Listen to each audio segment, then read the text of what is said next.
For more about Uber's troubled reputation, I'm joined by Maribel Lopez. She's the founder and principal and analyst at Lopez Research. Good to see you, and thank you for joining us.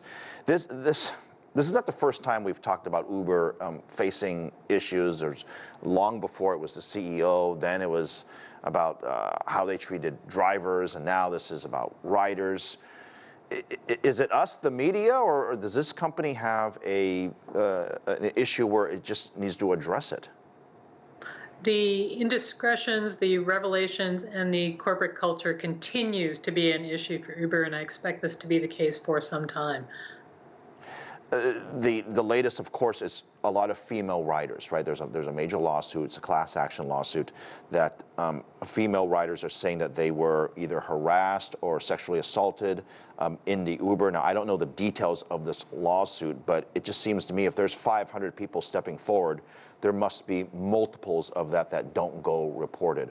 Why can't Uber get a handle on this problem, and why can't they address it head on? I think the failures come on both sides.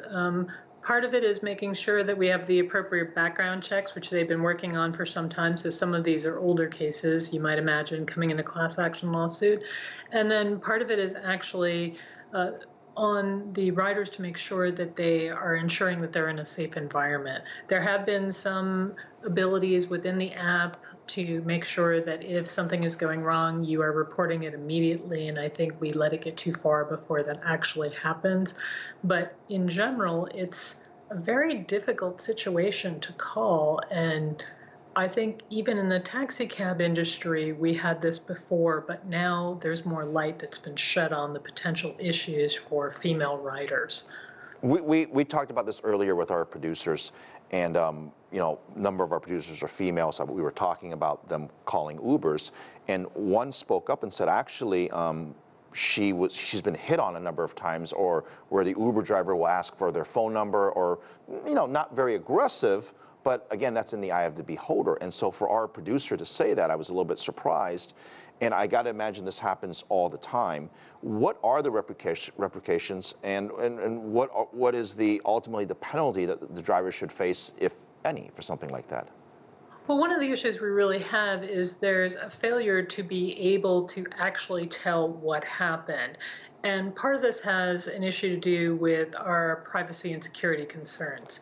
If we really wanted to ensure that we knew exactly what was happening in that vehicle, we'd have things such as cameras in the vehicle. And there's been a bit of a reluctance to do that, but it actually would improve safety for both the driver and the passenger.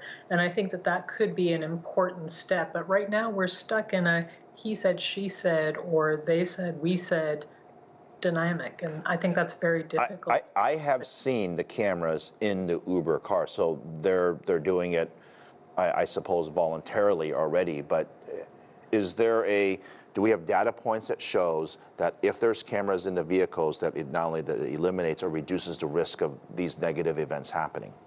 Everybody that's being watched, no matter in what format, will behave slightly differently. So there's anthropological data that will show that, and then there's just anecdotal data that we in our own lives do that as well if we know we're being observed. So I do believe that that would help. Right now it's very much I've decided as a driver, it's not a mandated thing by Uber, but we are in a state where we're trying very hard to make sure that, first of all, we know that the right person is picking us up.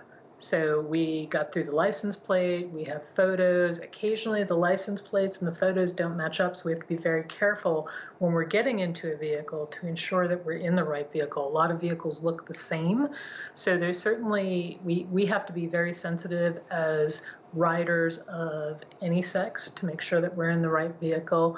But I also think that there is an onus to do very diligent background checks and to take reviews and ratings and other things very seriously when we believe that there's been an indiscretion. There does need to be some action on that. Right. So if you have driver A, and driver A, let's say, has one complaint or two complaints, and you can take the number of complaints, and whether it's 1, 2, or 3, and say, look, 3 strikes, and you can't be a contractor for the company anymore. What is the current rule now?